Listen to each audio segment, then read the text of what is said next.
All right, how's everybody doing?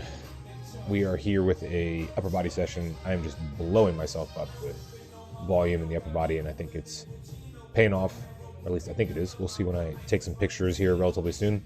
I'm currently on a snow break because of the winter storm that hit the East Coast. So what better time than to take some pictures when I actually can't get out of my house? Got some push downs here. Push downs, oldie but a goodie. You can really get in a lot of volume with push downs. Here are the lat prayers. Lat prayers I've been using consistently since I haven't been able to do a great deal of weighted pull-ups because of my bicep tendon, but knock on wood, my bicep tendon is doing very well.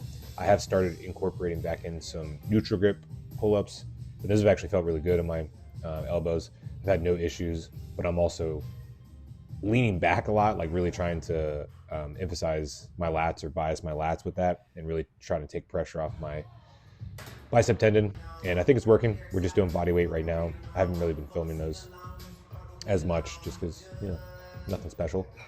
Pronated front raise is, I think, a very underrated exercise for that lateral delt or medial delt or however you want to phrase it.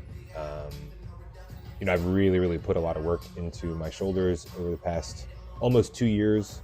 Going into my next bodybuilding show, it'll be 2 years since my last one, and I think I've made some really good progress.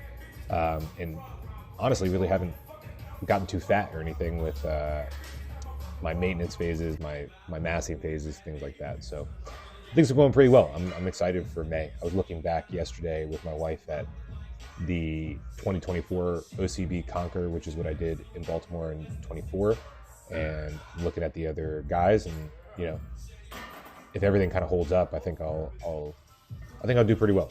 But again, the goal is just to bring a better package than I brought in 2024, which I think I'm ahead of the game in that regard. So we did some heavy benches because, again, doing powerlifting as well. For bench, I ended up with 265, which I'm very unhappy about. I'm just going to put a lot of effort into my bench, as I've said in previous videos. I'm pretty much doing something for my bench every day, whether it's push-ups, dumbbell benching, my normal upper body workouts and things like that.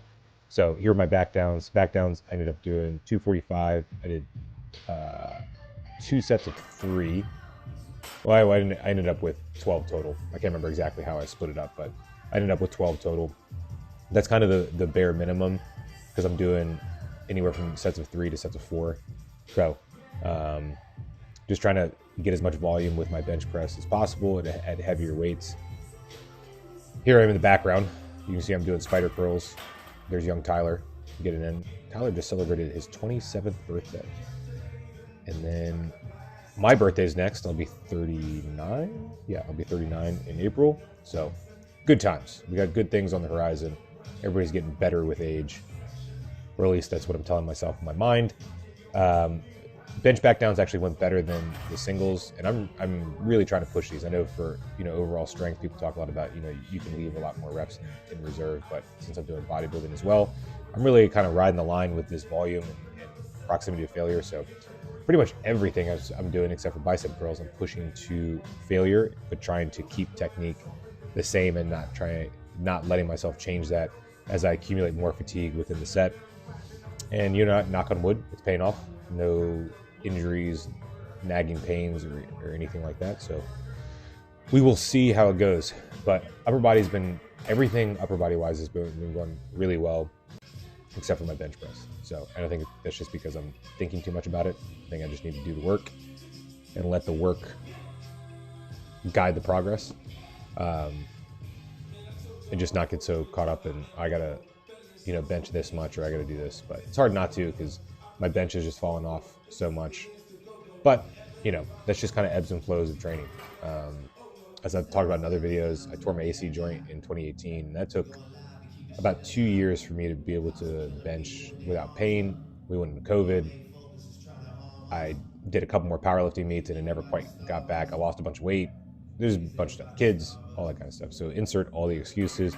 But, finally in the place where I can really feel like I can make a good run and make some good progress with my bench press.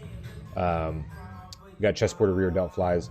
One of the things that I try and do with this is something I got from, I think it was John Meadows, I believe, where I'm really not trying to pinch my shoulder blades together too hard at the top, and really just trying to focus on my rear delts doing the work.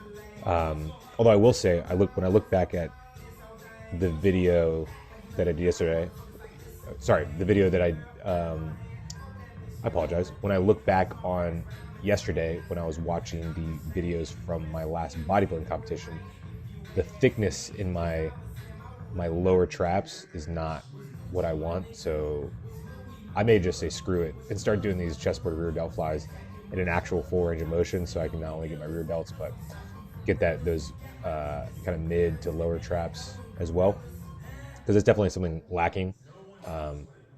My mobility in my upper back is not great in comparison to the other bodybuilders that were on stage, so they can really get this like hard arch, which brings out those mid and lower traps, and I'm not quite able to do that. So I need to work on mobility, and then also just get some more thickness in that, again, upper mid back area, mid traps, low traps, all that kind of stuff. So we got behind the neck overhead press. This is going pretty well, especially in a fatigue state. It's funny because with football back in, the end of these workouts kind of get really rushed. That's why I'm doing more rest pause with like the chestboard rear delt flies, which is what you just saw. Did some rest pause with that. Did some rest pause with dips, but overhead press, I'm trying to stay with straight sets. However, the rest periods are pretty low because I'm pairing this back and forth with my with my machine low row. And again, I am trying to bias my lats with this. That's why it probably looks to everyone else like a really short range of motion. That's also why I'm sitting on this yoga mat as well, because I'm just really trying to row as low as I can to get my lats. But there is no rest period between this. I'm going back and forth between behind the neck overhead press and these low machine rows. So I'm happy with that in terms of my behind the neck overhead press, because I'm still able to I got sets of 5 at 125, and then dips, I decided instead of doing one set, I'm going to try and push these with rest pauses. Didn't get a lot of total reps, but more reps is better than one set, I feel like. So I got 80 pounds, just been progressively overloading this, did one set of 7. Took a break here. What did I do for my breaks? I ended up having 4 total. So I must have done 2 and then broke and then done 2 more, which may not seem like a lot, but again, as I just said, I think more reps with good technique close to failure is better than less, as long as, again, technique stays good, and your proximity to failure stays where you want it to be.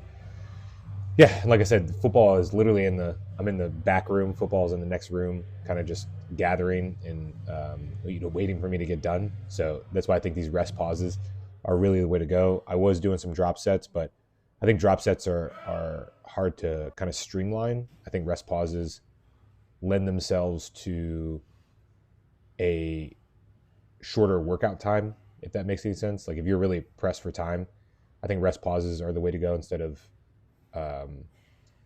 doing drop sets. Again, not say I love drop sets, but I think to streamline everything and for the sake of time, I think rest pauses are a little bit better than that, than drop sets. Did the same thing here with dumbbell bench. Did 80 pounds and then did my rest pauses from there. So again, people always talk about like, are intensifiers a good thing? Are they a bad thing?